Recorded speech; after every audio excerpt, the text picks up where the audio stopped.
The day I received my acceptance letter to Stanford University, I walked straight into Mrs. Henderson's office and placed it on her desk without saying a word. She looked at the letterhead, then at me, then back at the letter. Her face went completely white. That was 3 months after she told me I wasn't smart enough for college and should consider trade school instead. That was also the same day she called security to remove me from campus because I had apparently become a distraction to other students who were actually college material. Before we jump back in, tell us where you're tuning in from, and if this story touches you, make sure you're subscribed, because tomorrow I've saved something extra special for you. Let me take you back to where this all started.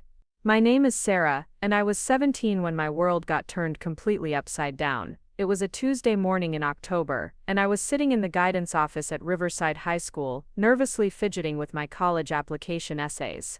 I had been working on them for weeks, staying up until 2 in the morning perfecting every sentence, researching every program, making sure my personal statement captured exactly who I was and where I wanted to go. Mrs. Henderson was the head guidance counselor, a woman in her late 50s who had been at Riverside for over 20 years. She had silver hair pulled back in a tight bun, wire-rimmed glasses that she constantly adjusted, and a way of looking at you like she was calculating your worth based on some invisible formula only she understood. Most students were terrified of her, but I had always thought she liked me. I was wrong. I had requested this meeting weeks earlier to discuss my college applications. I was planning to apply to 12 schools, including some reach schools like Stanford, MIT, and Columbia. My grades were solid, a 3.8 GPA, which wasn't perfect but was definitely competitive. I was in the top 15% of my class, had been in advanced placement courses since sophomore year, and spent my summers volunteering at the local library teaching kids how to code. I wasn't the valedictorian, but I wasn't exactly slacking off either. When I walked into her office that morning, I had my folder organized with all my applications, my essay drafts, my activity list, and a neat spreadsheet showing application deadlines and requirements for each school. I was proud of how prepared I was. I thought she would be impressed by how seriously I was taking the process. Mrs. Henderson barely looked at my materials. She flipped through my transcript quickly, glanced at my essay for maybe 30 seconds, and then set everything aside. She folded her hands on her desk and gave me what I now realize was a look of pity mixed with condescension. "Sarah," she said, adjusting her glasses, "I think we need to have a realistic conversation about your future."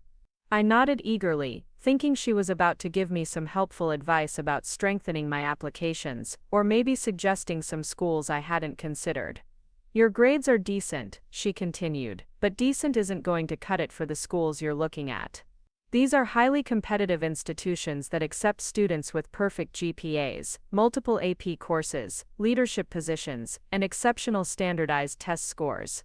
You're a nice girl, but you're just not operating at that level." I felt my stomach drop, but I tried to stay composed. "My SAT scores were pretty good," I said quietly. "I got a 1450, and I know that's within the range for most of these schools." She waved her hand dismissively. "Sarah, a 1450 might have been impressive 10 years ago, but the landscape has changed.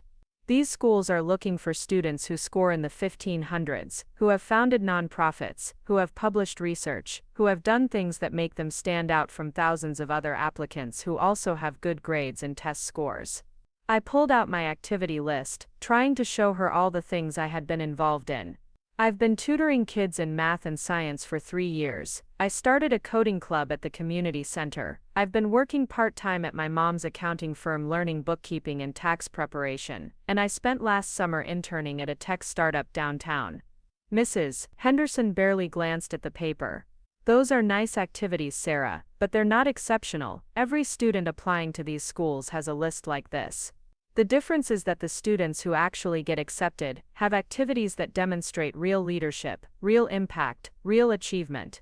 You're competing against students who have won national science fairs, who have started successful businesses, who have been published in academic journals."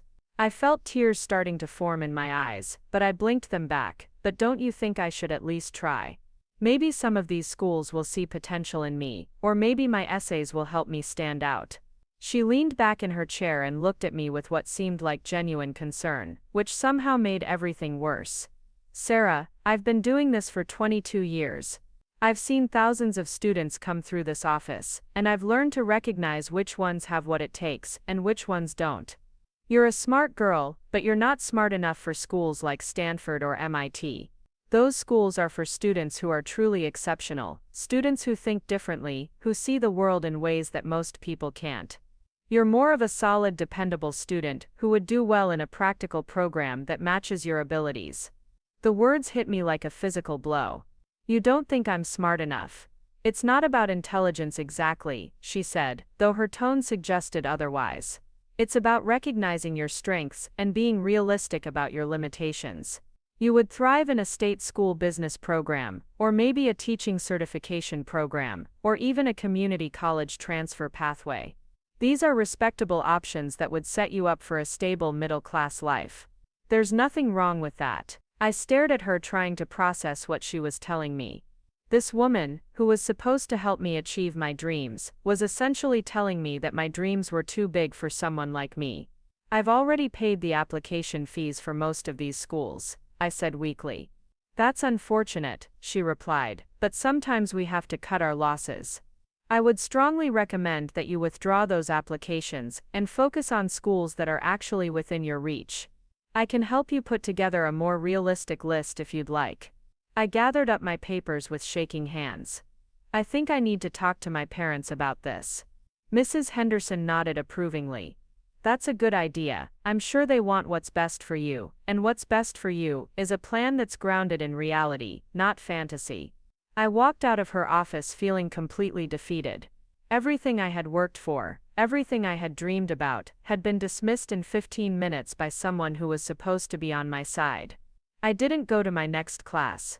Instead, I sat in my car in the parking lot and cried for an hour. That night at dinner, I told my parents about the meeting. My mom, Linda, was a certified public accountant who ran her own small firm. My dad, Michael, was a mechanical engineer at a manufacturing plant. They had both worked their way through college, my mom at night while working full-time, my dad on an ROTC scholarship. They believed in education, but they also believed in being practical. Maybe Mrs. Henderson has a point, my mom said gently. Those schools are incredibly expensive, even with financial aid. The state university has a good business program, and you could probably get a scholarship there. My dad was more direct. Sarah, I don't want to see you get your heart broken. These elite schools reject 90% of applicants. Even if you were qualified, which Mrs. Henderson seems to think you're not, the odds would still be against you. But what if she's wrong? I asked. What if I am good enough, and I just never get the chance to prove it because I listened to her? My parents exchanged a look that I recognized. It was the same look they gave each other when I talked about wanting to be a scientist when I was little, or when I said I wanted to travel the world, or when I mentioned any dream that seemed too big for our quiet suburban life. Honey, my mom said, sometimes the kindest thing someone can do is help you see reality. Mrs. Henderson has experience with this. She knows what these schools are looking for, and she knows how to spot students who have what it takes. I went to bed that night, feeling more alone than I had ever felt in my life. Everyone I trusted, everyone who was supposed to believe in me, was telling me that I wasn't good enough. Maybe they were right. Maybe I had been deluding myself. Maybe I was just an average student who had confused working hard with being exceptional. But I couldn't sleep.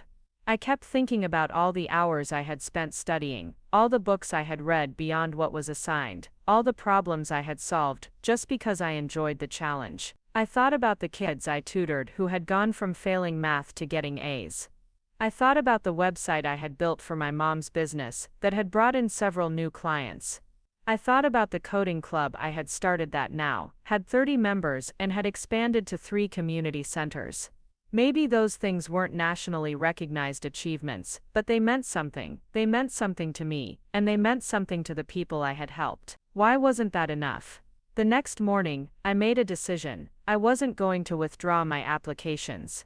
I was going to submit every single one, and I was going to put everything I had into making them as strong as possible. If these schools rejected me, at least I would know I had tried.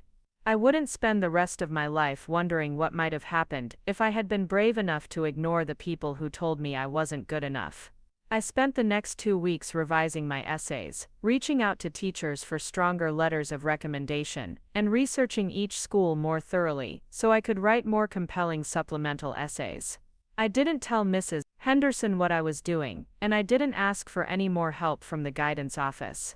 When I went to submit my final applications, I needed transcripts sent to each school. This required going through the guidance office, which meant facing Mrs. Henderson again.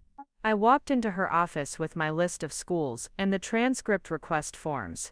When she saw the names on my list, her expression hardened.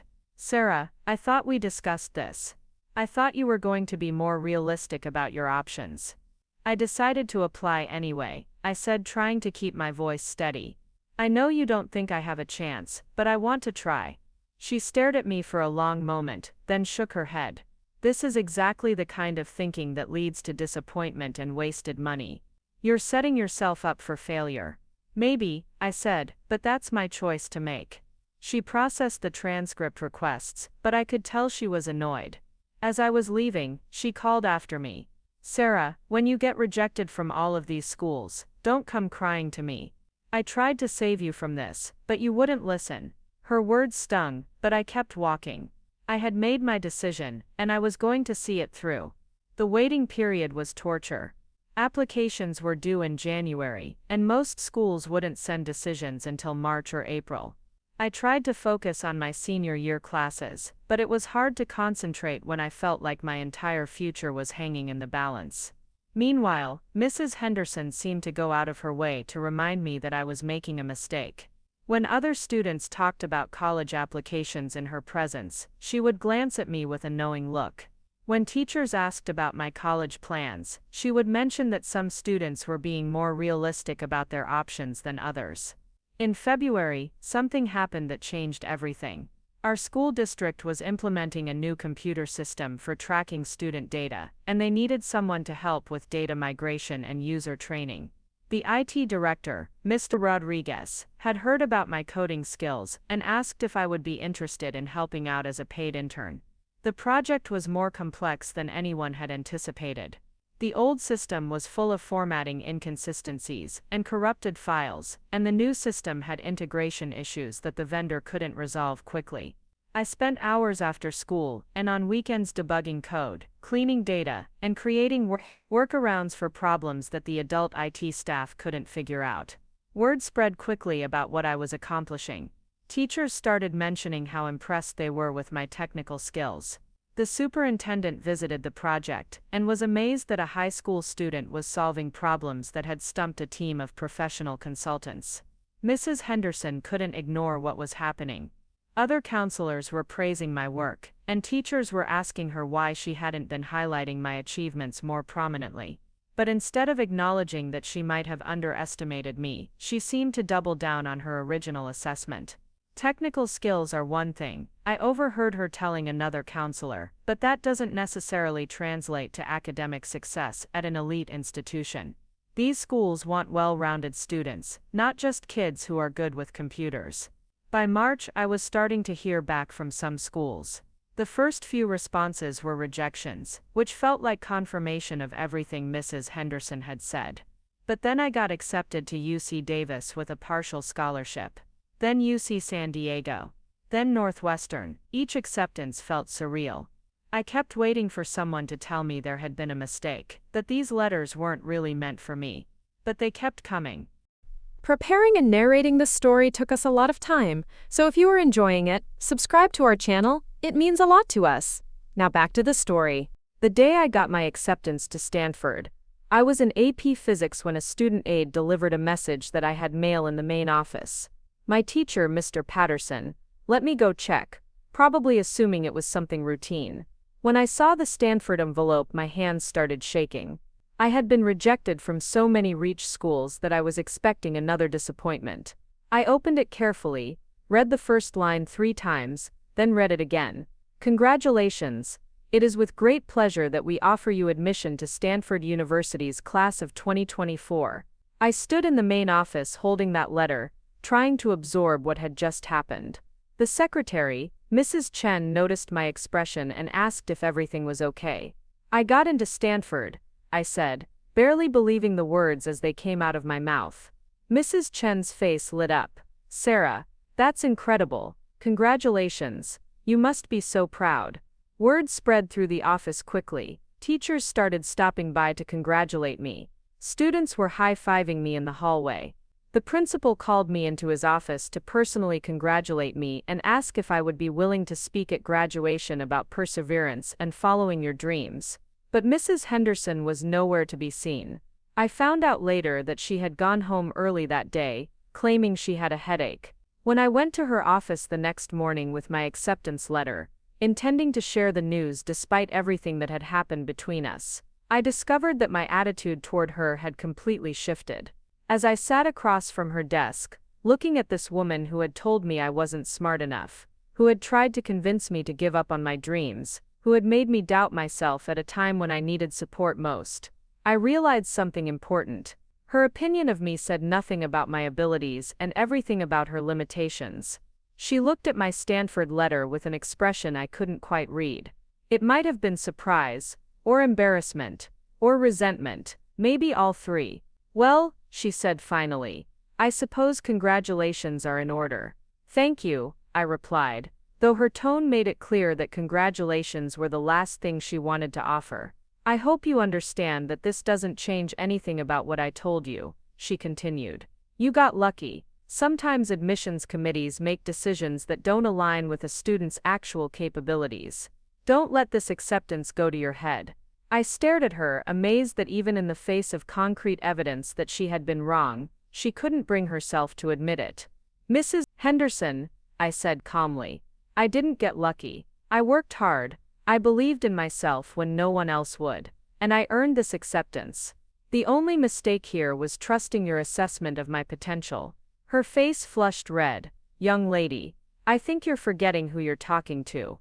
I am a professional educator with over 20 years of experience, and I know how to evaluate student potential.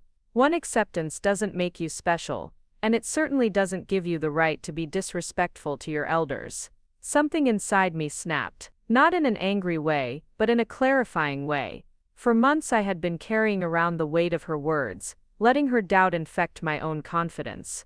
But sitting there, looking at this woman who couldn't gracefully admit she had been wrong about me, I realized that her opinion had never been worth the paper it wasn't written on. "You know what, Mrs. Henderson, you're right about one thing. One acceptance doesn't make me special. But 7 acceptances, including 3 Ivy League schools, a full scholarship to Northwestern, and admission to the most selective university in the country, that tells a different story. That tells the story of a student who was always smart enough, always capable enough, always worthy enough, despite having a guidance counselor who couldn't see it." I stood up, gathered my acceptance letters, and headed toward the door. "Sarah," she called after me, her voice sharp with authority, "you are being incredibly disrespectful, and I won't tolerate this kind of behavior from a student at this school." I turned around one last time. "Actually, Mrs. Henderson, I'm being honest. There's a difference, and after I graduate from Stanford in 4 years, I'm going to make sure that no other student has to sit in this office and be told they're not smart enough to chase their dreams." I walked out of her office and never looked back. The news of my Stanford acceptance spread through Riverside High like wildfire, but not in the way I expected. Instead of celebration, I walked into a storm of whispers, sideways glances, and carefully worded conversations that stopped the moment I entered a room. Mrs. Henderson had been busy. I first noticed something was wrong during lunch on Thursday. I was sitting with my usual group of friends when Jessica Martinez, who had been accepted to UC Berkeley, casually mentioned that Mrs. Henderson had called her into the office to discuss her college plans. She told me that some students were getting acceptances they didn't deserve.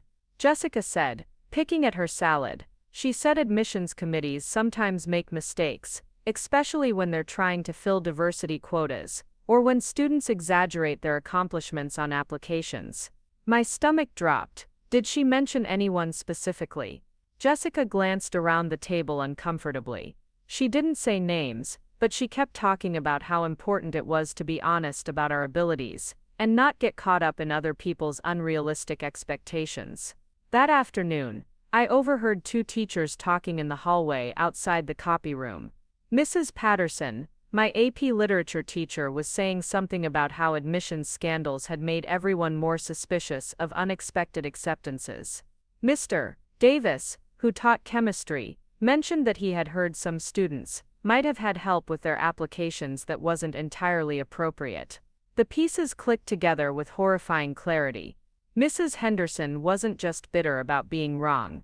She was actively trying to undermine my achievement by planting seeds of doubt about how I had gotten into Stanford. By Friday, the rumors had evolved into specific accusations. I heard from multiple sources that Mrs. Henderson was telling people I had probably lied on my application about my volunteer work, or that my parents had paid someone to write my essays, or that there were connections involved that no one knew about. The most devastating rumor was that she was questioning whether my work on the school district's computer system had been genuine. She was suggesting that Mr. Rodriguez, the IT director, might have given me credit for work that other people had done, possibly in exchange for some kind of favor or payment from my parents. When I confronted Mr. Rodriguez about this, I found him in his office looking frustrated and tired. "Sarah, I've had 3 different administrators ask me about your work on the system migration project," he said, rubbing his temples. "They wanted to know exactly what you did, who supervised you, whether I was certain you had done the work yourself. It was like they were conducting an investigation. What did you tell them? The truth, that you solved problems that stumped our vendor's senior developers. That you worked independently on solutions that saved the district thousands of dollars in consulting fees. That I have never worked with a high school student who demonstrated that level of technical competency." He looked at me with concern. "Sarah, what's going on? Why are people questioning your accomplishments?" I explained the situation with Mrs. Henderson, her prediction that I would fail, and her apparent campaign to discredit my success. Mr. Rodriguez listened with growing anger. "This is completely inappropriate," he said, when I finished. "Your work speaks for itself. I have documentation of every solution you implemented, every problem you solved, every hour you worked. If anyone questions your contributions again, I want you to send them directly to me." But the damage was spreading faster than any defense could contain it. Students who had congratulated me earlier in the week were now giving me strange looks. Teachers who had seemed proud of my achievement were suddenly distant. Even some of my friends started acting weird around me. The worst part was that I began to doubt myself again. Late at night, lying in bed, I would wonder if maybe there had been some mistake. Maybe Stanford had mixed up my application with someone else's. Maybe my essays weren't as good as I thought they were. Maybe Mrs. Henderson had been right all along, and this acceptance was just a fluke that would be discovered and corrected. The doubt was eating me alive, but then something happened that changed everything. On Monday morning, I received an email from Dr. Patricia Williams, an admissions officer at Stanford. She was writing to inform me that I had been selected as a candidate for the university's Chancellor's Scholarship, a full-ride award given to incoming students who demonstrated exceptional academic potential and leadership qualities. She wanted to schedule a phone interview for later that week. I read the email 3 times before I believed it was real. Then I printed it out and walked straight to the principal's office. Principal Johnson was a fair man who had always been supportive of high-achieving students. When I showed him the email, his face broke into a huge smile. "Sarah, this is incredible. The Chancellor's Scholarship is one of the most prestigious awards Stanford offers. Do you know how many students they consider for this?" "No, sir. Thousands. And they only give out 12 of these scholarships each year." He leaned back in his chair, looking genuinely amazed. "This isn't just about your admission anymore. This is about Stanford recognizing you as one of the most promising students in the entire incoming class." I felt a weight lifting off my shoulders. "Principal Johnson, I need to tell you about some things that have been happening since my acceptance." I explained everything: Mrs. Henderson's original discouragement, her reaction to my acceptance, and the rumors that had been circulating about how I had gotten into Stanford. Principal Johnson's expression grew darker with each detail. "Sarah, I owe you an apology. I should have been more aware of what was happening in my own building. This behavior is completely unacceptable, and it stops now. That afternoon, Principal Johnson called an emergency meeting of all guidance counselors and department heads. I wasn't in the meeting, but word spread quickly about what had transpired. According to multiple sources, Principal Johnson had made it very clear that any staff member found spreading rumors about students' achievements or questioning their integrity without evidence would face disciplinary action. He also announced that he would be personally writing a letter of congratulations to Stanford, highlighting my contributions to the school district's technology upgrade and my exemplary character during my time at Riverside High. Mrs. Henderson emerged from that meeting, looking like she had been hit by a truck. Her face was pale, her hands were shaking, and she avoided eye contact with everyone for the rest of the day. But she wasn't done. 2 days later, I received a call during my AP Calculus class. It was Mrs. Henderson asking me to come to the guidance office immediately for an urgent matter regarding my college plans. When I arrived, I found her sitting across from a man I didn't recognize. He was middle-aged, wearing an expensive suit, and had the kind of stern expression that suggested this wasn't a social visit. "Sarah, this is Mr. Thompson from the district's legal department," Mrs. Henderson said. "He needs to ask you some questions about your college applications." My heart started racing. What kind of questions? Mr. Thompson opened a folder and pulled out several documents. "Sarah, we've received some concerns about the accuracy of your college applications. Specifically, there are questions about whether you might have misrepresented your involvement in certain activities, or exaggerated your academic achievements." I stared at him in disbelief. Who raised these concerns? That's not important right now. What matters is that we investigate thoroughly to protect both you and the school district from any potential fallout. If there are any inaccuracies in your applications, it's better to address them now before they become bigger problems. Mrs. Henderson was sitting quietly, but I could see the satisfaction in her eyes. She had escalated this beyond the school level, bringing in district legal to intimidate me into admitting that my achievements weren't real. "Thompson," I said, trying to keep my voice steady, "I haven't misrepresented anything on my applications. Every activity I listed is documented. Every achievement I claimed can be verified. If someone has specific concerns, I'm happy to provide evidence. We're going to need you to provide documentation for all of your claimed volunteer hours, your work with the school district's computer system, your tutoring activities, and any other extracurricular involvement you listed on your applications." "Fine," I said. "When do you need this by?" "End of the week." As I left the office, Mrs. Henderson called after me. "Sarah, this is your chance to come clean about anything that might not be completely accurate. It's better to be honest now than to face consequences later." I turned around and looked at her with a clarity that surprised even me. "Mrs. Henderson, the only person in this situation who needs to worry about consequences is the person who has been spreading false rumors about a student's integrity, and that person isn't me." That night, I sat at my kitchen table with my parents and began assembling a portfolio of documentation that would prove, beyond any doubt, that every single thing I had claimed about my achievements was not only true but actually understated.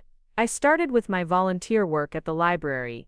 I had emails from the head librarian thanking me for my contributions, attendance records showing I had worked more hours than I claimed on my applications, and testimonials from parents whose children I had helped.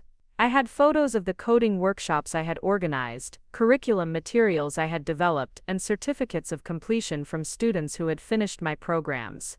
For my tutoring work, I had contracts and payment records going back 3 years, thank you notes from students and parents, and before and after grade reports showing the improvement of students I had worked with. Several parents had offered to write additional letters if needed.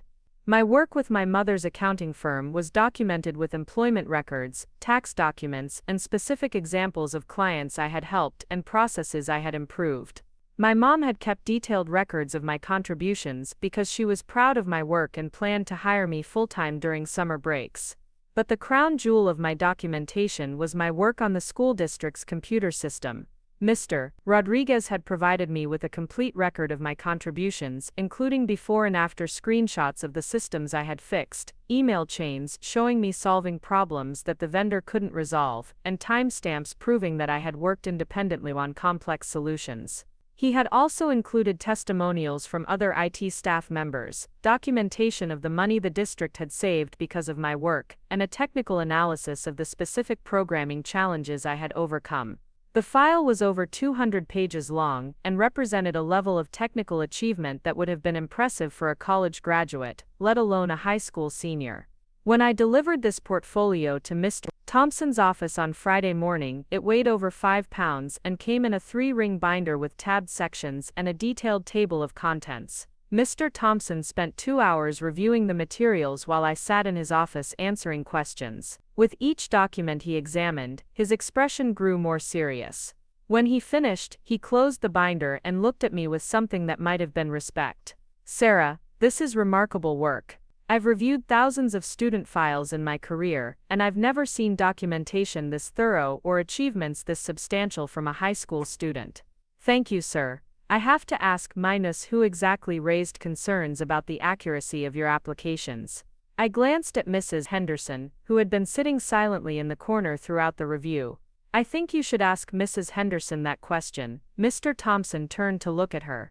"Mrs. Henderson, based on my review of this documentation, it appears that all of Sarah's claimed achievements are not only accurate but actually more impressive than what she included in her applications.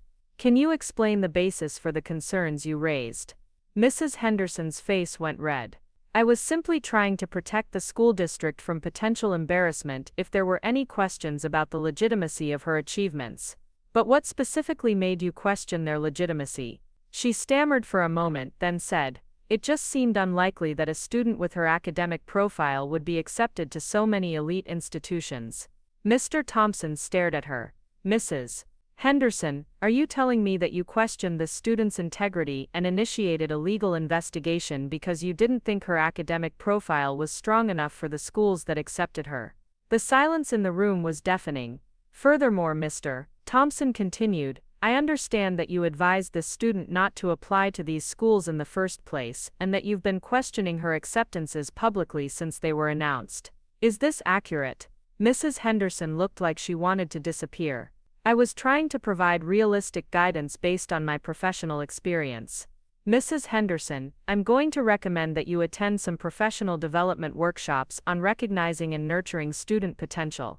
This investigation should never have been necessary, and this student should never have been subjected to having her integrity questioned without cause." He turned back to me. "Sarah, on behalf of the district, I want to apologize for any stress this investigation may have caused you. Your achievements are impressive, your documentation is impeccable, and your character throughout this process has been exemplary." As we left Mr. Thompson's office, Mrs. Henderson tried to approach me in the hallway. "Sarah, I hope you understand that I was just trying to do my job. Sometimes being a guidance counselor means having difficult conversations with students about their limitations." I stopped walking and turned to face her. "Mrs. Henderson, a guidance counselor's job is to help students reach their potential, not to define their limitations based on personal biases. What you did to me wasn't guidance. It was sabotage." "I think you're being dramatic. I was trying to protect you from disappointment." "No," I said firmly. "You were trying to protect yourself from being wrong. The difference is that I was willing to risk disappointment to chase my dreams, while you were willing to destroy a student's confidence to avoid admitting you made a mistake." That was the last conversation I ever had with Mrs. Henderson as a student at Riverside High. The following Monday, Principal Johnson called me into his office again. This time, he had news that would change the trajectory of not just my senior year but my entire relationship with education. "Sarah, I've been thinking about everything that's happened over the past few weeks, and I've made a decision. I want to nominate you for the State Department of Education's Student Achievement Award. It's given annually to one student in each district who has demonstrated exceptional academic accomplishment despite facing significant obstacles.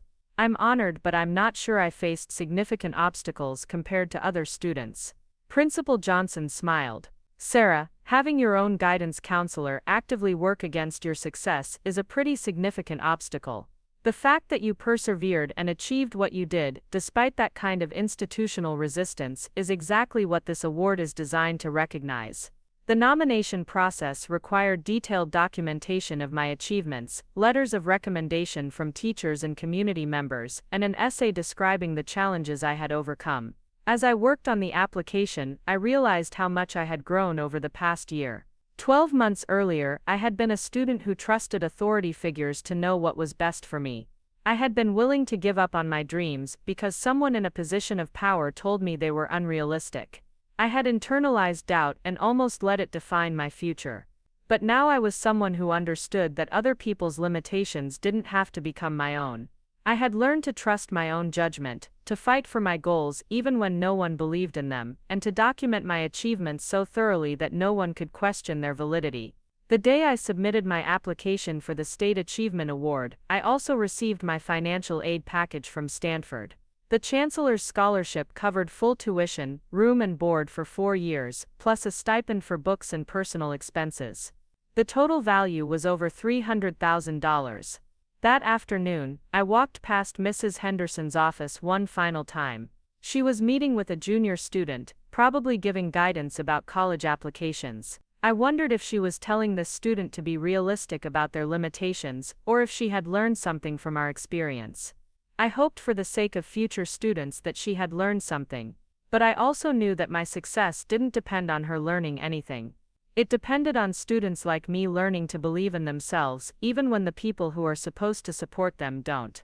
As I walked out of Riverside High that day, I thought about all the students who had been told they weren't smart enough, or talented enough, or special enough to chase their biggest dreams. I thought about how many potential scientists, artists, leaders and innovators had given up on themselves because someone in authority had convinced them they weren't worthy of extraordinary opportunities. I made a promise to myself that day. When I got to Stanford, and when I eventually built the career I was dreaming of, I would make sure to use my platform to encourage other students to ignore the people who told them they weren't enough. I would be the voice that Mrs. Henderson should have been but wasn't. The irony wasn't lost on me that Mrs. Henderson's attempt to limit my potential had actually strengthened my resolve and given me a clearer sense of purpose. In trying to tear me down, she had built me up in ways I never could have anticipated. Sometimes the people who doubt you end up being the greatest gifts in your journey, not because they believe in you, but because they force you to believe in yourself so completely that their opinions become irrelevant. As I drove home that evening, I realized that Mrs. Henderson had taught me something valuable after all. She had taught me that my worth wasn't determined by other people's recognition of it. She had taught me that persistence in the face of doubt was one of the most powerful tools I could develop. And she had taught me that sometimes the most important validation comes not from the people who believe in you from the beginning, but from proving wrong the people who never thought you had what it takes. Those were lessons that would serve me well at Stanford and beyond. 3 years into my Stanford journey, I was sitting in a lecture hall for advanced machine learning when my phone buzzed with an email that would bring everything full circle. The subject line read Guest Speaker Opportunity, Riverside High School Career Day. The sender was Principal Johnson. I had been expecting this invitation for months. Word had gotten back to my hometown about what I was accomplishing at Stanford, and apparently the school wanted me to come speak to current students about pursuing their dreams in STEM fields. What Principal Johnson probably didn't know was that I had been planning my own return to Riverside High for entirely different reasons. Over the past 3 years, I had built something extraordinary. What started as a personal mission to prove Mrs. Henderson wrong had evolved into a nonprofit organization called Beyond Limitations, dedicated to helping underrepresented students navigate the college application process. We provided free SAT prep, essay coaching, and most importantly encouragement for students who had been told they weren't college material. The organization had grown beyond anything I had imagined when I first started it during my freshman year at Stanford. We now had chapters at 15 universities across the country, had helped over 2,000 students get into college, and had distributed more than $5 million in scholarship funding. But the work that meant the most to me was what we did for students who reminded me of myself at 17. Students who had big dreams and strong work ethics but had been convinced by guidance counselors, teachers, or family members that they should aim lower. Students who needed someone to tell them that other people's limited vision didn't have to become their reality. I had never forgotten the promise I made to myself as I walked out of Riverside High. I was going to make sure that no other student had to endure what I had experienced with Mrs. Henderson, and now I finally had the platform and credibility to do something about it. The Career Day presentation was scheduled for a Friday in March. I flew back to Ohio on Thursday evening, staying at a hotel near the school because I wasn't ready to deal with the complicated emotions of being back in my childhood home. My parents had been supportive of my success, but there was still an underlying tension about the fact that I had essentially moved across the country and built a life they didn't entirely understand. Friday morning, I arrived at Riverside High an hour early to set up my presentation. Walking through those hallways felt surreal. Everything looked smaller than I remembered, but also exactly the same. The same beige walls, the same motivational posters, the same institutional smell of cleaning supplies and cafeteria food. Principal Johnson met me at the main office, and his genuine pride in my accomplishments was touching. He had followed my journey closely, and he made it clear that he considered me one of the school's greatest success stories. "Sarah, I have to tell you, having you come back means more than you know. Our students need to see that extraordinary achievements are possible, even from a place like Riverside." Actually, Principal Johnson, I was hoping to do more than just the Career Day presentation.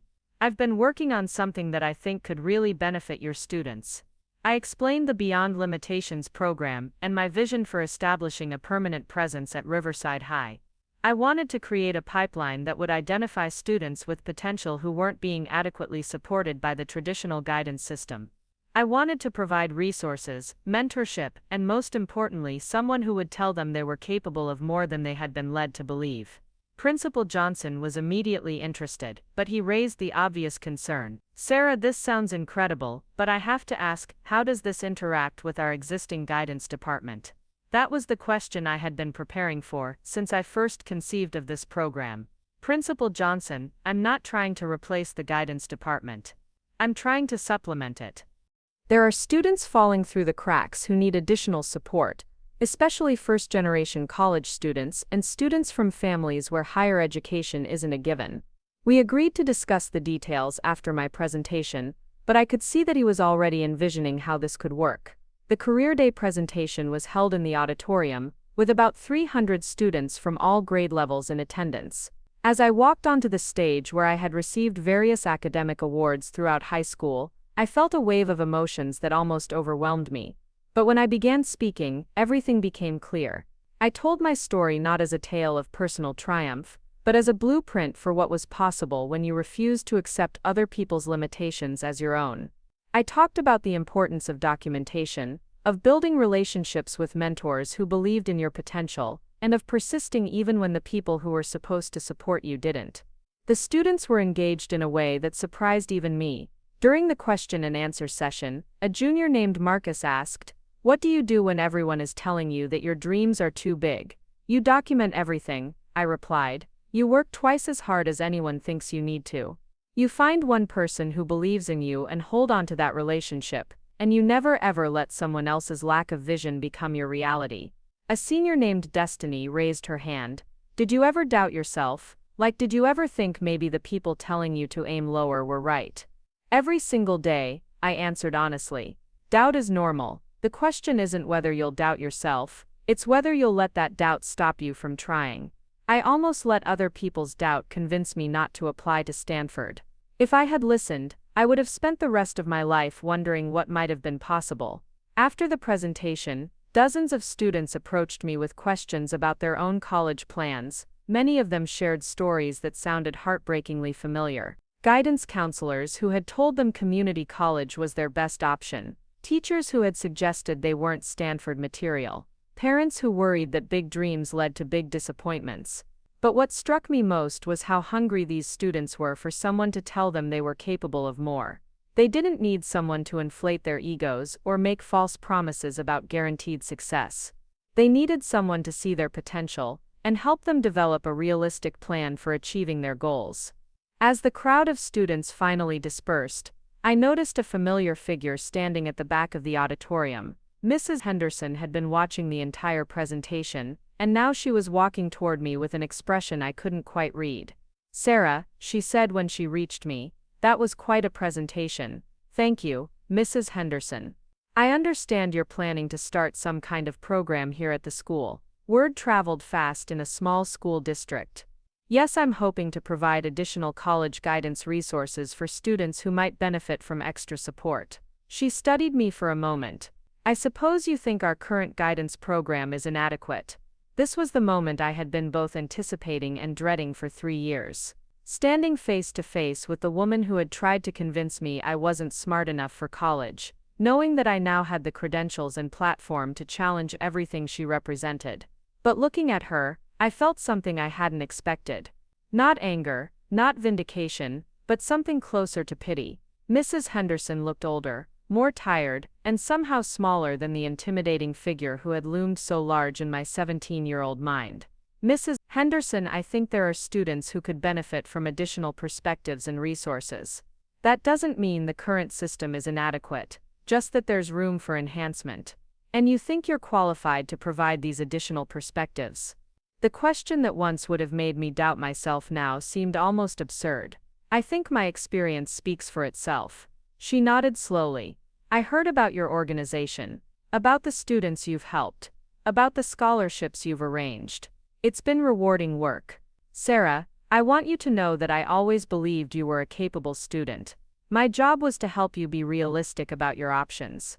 I looked at her carefully, trying to understand whether she actually believed what she was saying, or if she was trying to rewrite history to make herself feel better about what had happened between us. Mrs. Henderson, with all due respect, telling a student they're not smart enough for college isn't helping them be realistic. It's limiting their potential based on your personal biases. Her face flushed slightly. I was trying to protect you from disappointment. But that wasn't your decision to make. My disappointment was mine to risk, and my success was mine to earn. Your job should have been to help me pursue my goals, not to convince me to abandon them. We stood there in silence for a moment. Finally, Mrs. Henderson said, "Perhaps we had different approaches to guidance." Perhaps I agreed. As she walked away, I realized that this conversation had given me something I hadn't known I needed. Not an apology, which she clearly wasn't capable of offering, but a confirmation that the woman who had once seemed so powerful and authoritative was really just someone with limited vision who had confused her own limitations with universal truths. The Beyond Limitations program launched at Riverside High the following fall. Principal Johnson had enthusiastically endorsed the initiative, and we had funding for a full-time coordinator plus resources for SAT prep, college visits, and essay workshops. Within the first semester, we were working with 47 students who had been identified as having high potential but limited guidance support. The results exceeded our most optimistic projections. By the end of the first year, 32 of our participating seniors had been accepted to four-year universities, including several who had been told by the traditional guidance system that they should focus on community college or trade school options. Marcus, the junior who had asked about pursuing big dreams, ended up getting into MIT with a full scholarship for engineering. Destiny, who had questioned whether she should doubt herself, was accepted to Northwestern Columbia and Stanford, ultimately choosing Stanford because she wanted to study in the same environment that had shaped my own journey. But the student who meant the most to me was a quiet sophomore named Elena, who reminded me so much of myself at that age. She was brilliant in mathematics but came from a family where no one had ever attended college. Her freshman year guidance meeting had gone almost exactly like mine had, with suggestions that she consider practical career paths that didn't require expensive university education. Elena became one of my closest mentees. We worked together on developing her academic profile, building her confidence, and most importantly, helping her understand that her family's unfamiliarity with higher education didn't mean she wasn't capable of succeeding in that environment. When Elena was accepted to Harvard with a full scholarship 3 years later, I was more proud than I had been of my own achievements. Watching her walk across that graduation stage, knowing that she had overcome the same kind of institutional doubt that had almost derailed my own dreams, felt like the completion of a circle that had started in Mrs. Henderson's office 6 years earlier. The program continued to grow and evolve. We added components for financial literacy, career exploration, and post-graduation support. We partnered with universities across the country to create pipeline programs for first-generation college students. Most importantly, we created a culture at Riverside High where big dreams were encouraged rather than discouraged, where potential was nurtured rather than limited by other people's narrow vision. Mrs. Henderson retired at the end of my second year working with the program. I heard through Principal Johnson that she had never quite adapted to the changing culture around college guidance, that she had struggled with the idea that her traditional approaches might not be serving all students effectively. I didn't attend her retirement party, but I did send a card wishing her well in her next chapter. There was no point in holding on to anger towards someone who had ultimately taught me one of the most valuable lessons of my life, that other people's doubt can become your greatest motivation if you choose to use it that way. 5 years after graduating from Stanford, I was invited back to Riverside High to give the commencement address. As I stood at the podium looking out at a sea of graduating seniors, I thought about how different this moment felt from my own graduation from this school. 6 years earlier, I had walked across this same stage feeling like I had something to prove to everyone who had doubted me. Now I stood here feeling like I had something to give to everyone who reminded me of who I used to be. In my speech, I shared the lesson that had taken me years to fully understand, that the most powerful thing you can do when someone tells you that you're not enough is to become so confident in your own worth that their opinion becomes irrelevant. I told the graduating class that they would encounter people throughout their lives who would try to define their limitations for them. Teachers, bosses, family members, friends, and sometimes even the voice in their own head would tell them that their dreams were too big, their goals too ambitious, their potential too limited. But I also told them that those voices only had power if they chose to give them power. That documentation beats speculation, that persistence trumps permission, and that the best revenge against people who doubt you is a life so successful that their opinions become historical footnotes rather than defining narratives. As I concluded my speech, I looked out at those young faces and saw the same mixture of hope and uncertainty that I had felt at their age. I hoped that some of them would remember this moment when they faced their own Mrs. Hendersons, their own voices of doubt, their own moments of choosing between playing it safe and chasing something extraordinary. The standing ovation I received that day wasn't for me personally. It was for the idea that potential exists everywhere, that dreams deserve to be pursued, and that sometimes the people who doubt you end up being the greatest gifts in your journey, because they force you to prove to yourself just how much you're actually capable of achieving. Walking off that stage, I knew that the scared 17-year-old, who had once sat in Mrs. Henderson's office, being told she wasn't smart enough for college, had grown into exactly the kind of person she had needed someone to be for her. And now I got to be that person for the next generation of dreamers who just needed someone to tell them they were enough. 10 years had passed since I first walked into Mrs. Henderson's office as a nervous 17-year-old, seeking college guidance. Now at 28, I was sitting in the boardroom of Beyond Limitations headquarters in Palo Alto, reviewing our annual impact report. The numbers were staggering even to me. We had helped over 15,000 students gain admission to four-year universities, distributed $43 million in scholarship funding, and established programs at over 200 high schools across 37 states. But the number that mattered most to me wasn't in any report. It was the fact that for the past 3 years, not a single student from Riverside High School had been told they weren't smart enough for college. The culture had shifted so completely that guidance counselors now competed to see who could help students reach the most ambitious goals, rather than who could bring expectations down to earth. The phone call came on a Tuesday morning in October. My assistant knocked on my office door, with an expression that suggested something unusual was happening.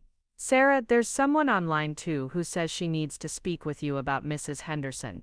She says it's urgent and personal." My heart stopped for a moment. Mrs. Henderson had been retired for several years, and I hadn't heard anything about her since her departure from Riverside High. I picked up the phone with a mixture of curiosity and concern. "This is Sarah, Miss Collins. This is Janet Henderson. I'm calling about my mother, Patricia Henderson. I believe you knew her when you were a student at Riverside High School." "Yes, I knew your mother. Is everything all right?" "Well, that's complicated. My mother is in hospice care now. She has advanced pancreatic cancer, and the doctors say she probably has a few weeks left. She's been asking to speak with you." I sat down heavily in my chair.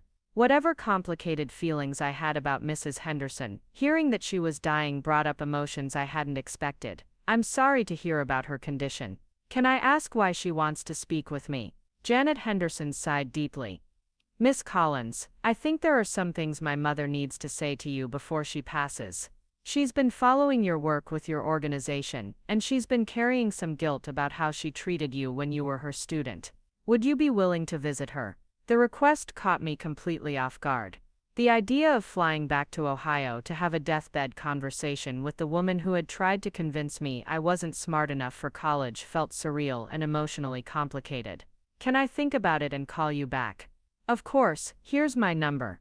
And Miss Collins, thank you for even considering it. I know my mother doesn't deserve your kindness, but it would mean everything to her. After hanging up, I sat in my office for over an hour trying to process what I was feeling. Part of me felt like I owed Mrs. Henderson nothing, that she had forfeited any claim to my time or emotional energy when she had tried to sabotage my dreams. But another part of me wondered if this conversation might provide some kind of closure that I hadn't realized I needed.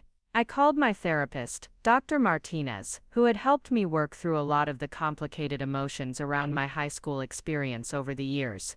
Sarah, what do you think you might gain from this conversation? She asked.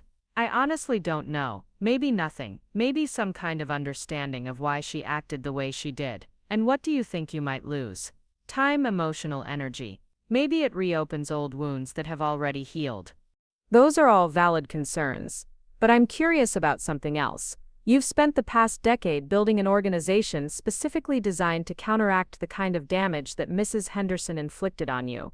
Have you ever wondered what drives someone to limit other people's potential the way she limited yours? That question stayed with me for the rest of the week. Finally, I called Janet Henderson back and arranged to fly to Ohio the following weekend. Mrs. Henderson was in a hospice facility about 20 minutes from Riverside High School. As I walked through the sterile hallways toward her room, I tried to prepare myself for whatever this conversation might hold. The woman lying in the hospital bed looked nothing like the intimidating figure who had dominated my memories for so many years. Mrs. Henderson was thin and pale, connected to various machines, but her eyes were still sharp and alert. When she saw me walk through the door, she started crying. Sarah, she said in a voice that was barely above a whisper, you came. Mrs. Henderson, how are you feeling? Like I'm dying, she said with a weak smile, which I suppose I am. Thank you for coming.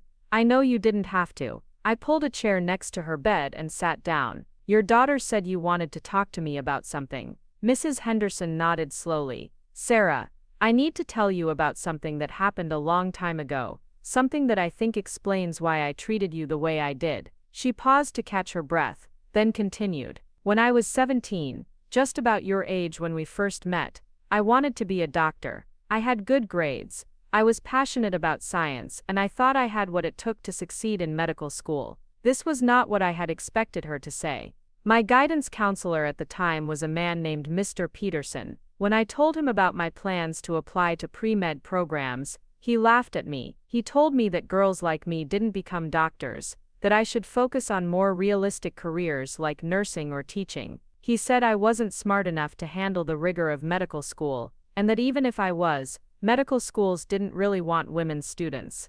Mrs. Henderson's voice was getting stronger as she continued her story.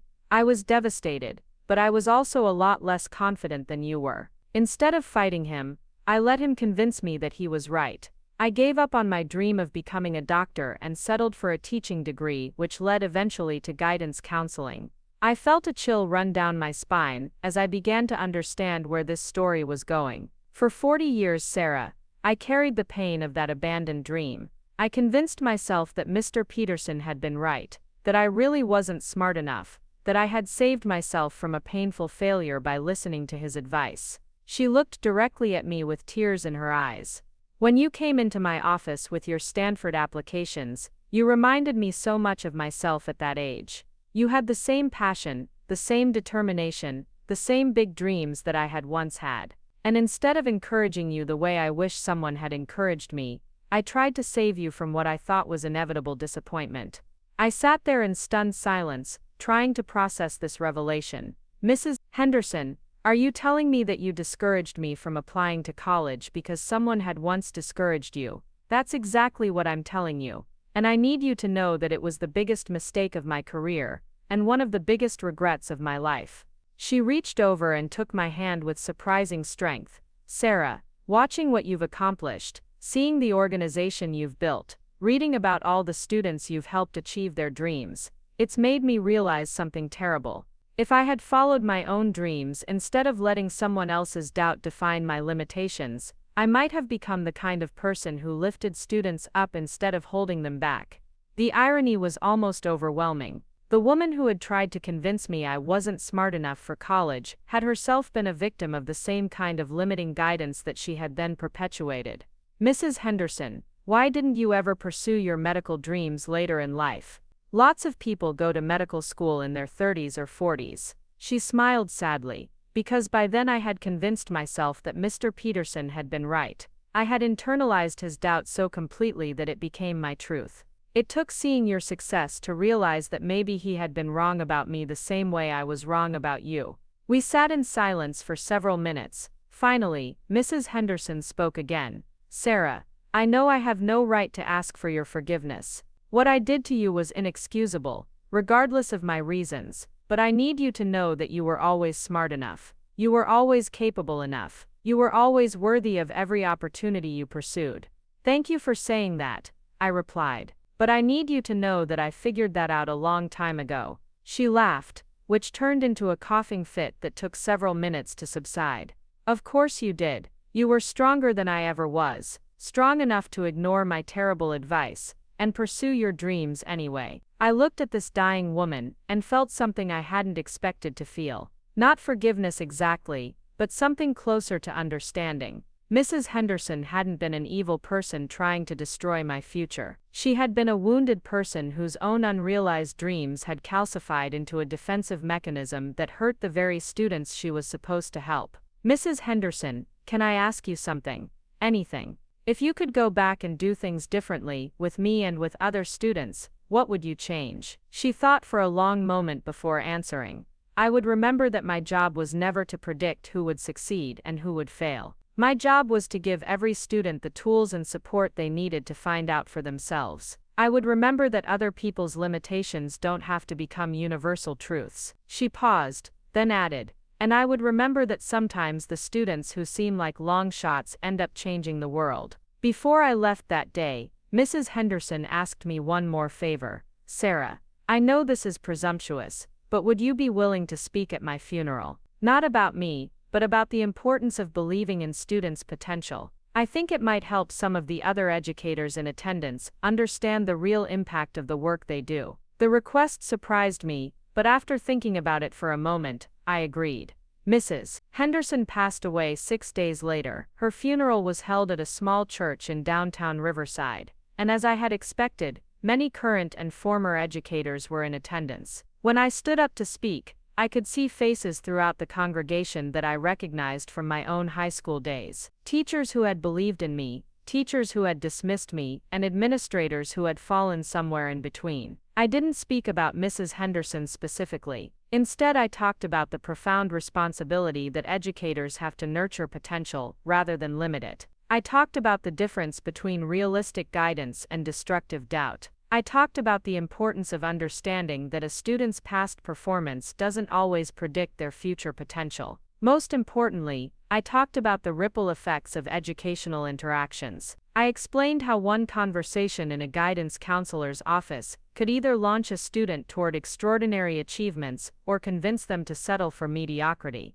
I talked about how the words we use with young people can echo in their minds for decades, either as sources of confidence or sources of doubt. After the service, several educators approached me to share their own stories. A middle school teacher told me about a student she had once discouraged from taking advanced mathematics, only to learn later that he had become a successful engineer, despite her lack of faith in his abilities. A high school principal admitted that he had been guilty of steering students toward practical career paths instead of encouraging them to pursue their passions. But the conversation that meant the most to me was with a young guidance counselor named Miss Rodriguez, who had recently started working at Riverside High. "Miss Collins," she said, "I've been following your work with Beyond Limitations since I started my master's program in school counseling. Your story is actually one of the reasons I decided to become a guidance counselor. I wanted to be the kind of advocate for students that you needed but didn't have." She paused, then continued,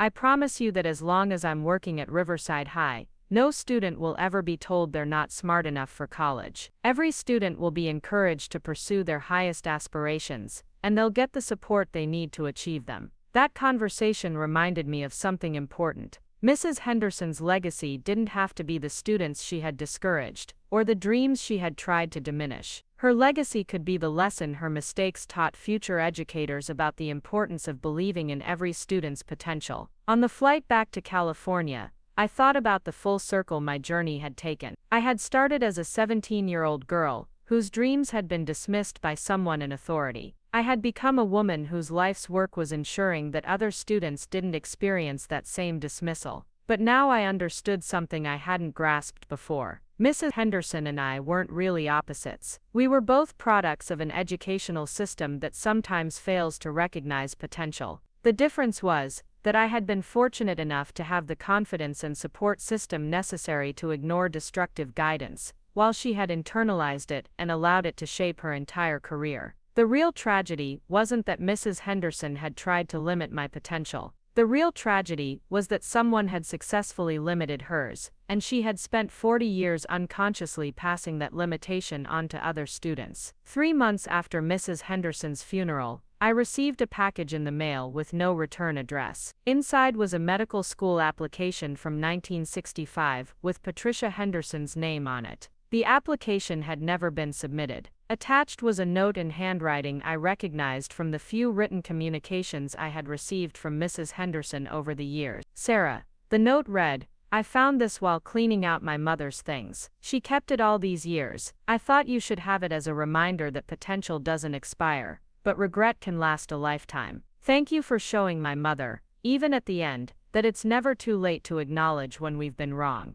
Jeanette and Henderson. I framed that application and hung it in my office, not as a monument to Mrs. Henderson's failures, but as a reminder of what happens when we let other people's doubt become our truth. Today, Beyond Limitations has helped over 50,000 students gain admission to college, and we've fundamentally changed the college guidance culture at hundreds of schools across the country. But more importantly, we've created a generation of educators who understand that their job is to expand possibilities, not limit them. Every year, on the anniversary of my first meeting with Mrs. Henderson, I send a message to all of our partner schools, reminding guidance counselors and teachers that they have the power to change a student's trajectory with a single conversation. They can choose to be the voice that says you're not smart enough, or they can choose to be the voice that says let's figure out how to get you there. The ripple effects of that choice extend far beyond any individual student. They shape families, communities, and ultimately the kind of society we become.